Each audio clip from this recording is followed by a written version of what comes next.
Welcome. TBW Clips. I am Tyson. Today, the judge, they lowered the bond of Trump's civil case. So instead of him paying 450 plus, they dwindled it down to 175. And I think that's probably more feasible for Trump to be able to pay or have the on-hand cash. So let's check this out and see why the judge possibly did this.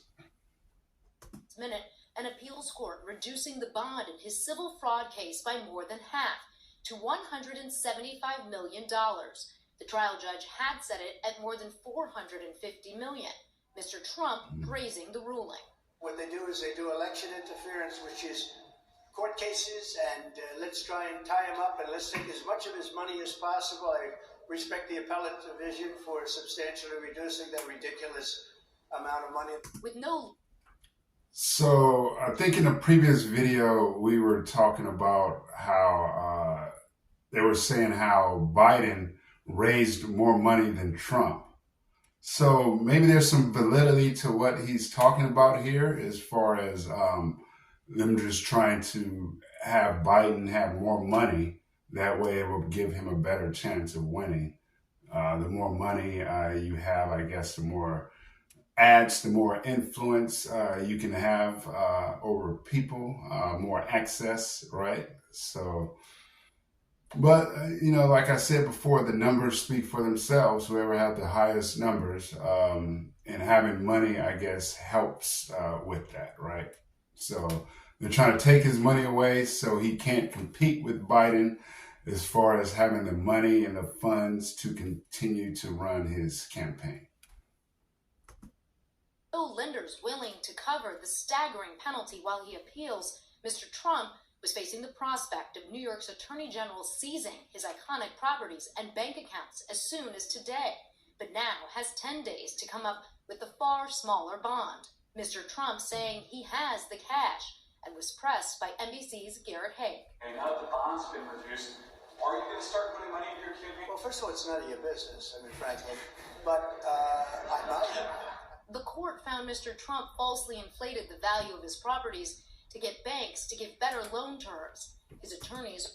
Yeah, and that's what a lot of people have an issue with, saying that didn't make any sense, because a lot of people in real estate inflate their numbers to try to get more money, I guess, for the loans. But appraisers come through and they appraise it also. So like he said, nobody got hurt, and when they loaned him the money, he was able to pay it back. So I guess he defrauded them in a sense of getting them to give him more money because they wouldn't think that he would be able to pay it, but he was able to pay it back, right? So no harm, no foul. That's what he's saying. Are appealing, saying there were no victims, that the banks were repaid. But today, New York Attorney General Letitia James highlighted the former president is still on the hook should he ultimately lose his appeal, saying Donald Trump is still facing accountability for his staggering fraud. The $464 million judgment plus interest against Donald Trump and other defendants still stands. Meanwhile, So I guess, so this is a bond. So he's paying this in lieu of, no, he has to pay this because that's what the judgment came down on. So he pays this before he takes it to the appeal court to appeal it. So once he appeals it, and then the appeals court says, no, he doesn't have to pay the money because there was no fraud, everybody got paid, then he would get that money back, I presume. But Letitia James is saying if he's found guilty in the appeals court, if they agree with what the judgment comes down on, then he will still be on the hook for paying the $464. So the judge just says, okay, you don't have to pay the $464, just pay the $175, until you get to your appeals. Now, if you lose in the appeals, then you have to pay the rest. If you win, then you don't have to pay anything. So that's what's going on here. Presumptive GOP nominee sat stone-faced in a different courtroom today, receiving a serious setback. A judge in Manhattan setting a new date of April 15th for the first ever criminal trial of a former president. Facing charges of doctoring his company's records to cover up an alleged affair before the 2016 election, Mr. Trump's legal team today failed to convince the judge from delaying the trial any further. I don't know how you can have a trial that's going on right in the middle of an election. Not fair. They're all trying to damage Trump as much as possible. It's having the reverse effect. Laura, so this trial will get Yeah, because this has been going, the thing with Stormy Daniels has been going on since, 2016. And they're just now going to court for something like this. So that's great. That's crazy. They're just now going to court while he's in the middle of a presidential campaign when they had all this time to do all of this stuff, right?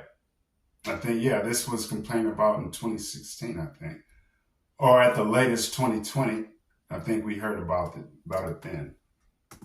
will get underway in 3 weeks. Former president was asked today whether he would testify in the case. Yes, Lester, and he says he would have no problem testifying, saying he's done nothing wrong. And he did take the stand in his civil fraud trial, but a criminal trial comes with very different risks. Thanks for watching. Stay updated. Yeah, so there you have it. Let me know what you guys think. Did the judge make the right decision in lowering the bond, thus making it where his properties are not going to be seized? I think that's what this whole thing was about, because 175 is still a whole lot of money, right? So, all right. Thank you guys so much for joining me. You guys take care and have a great one.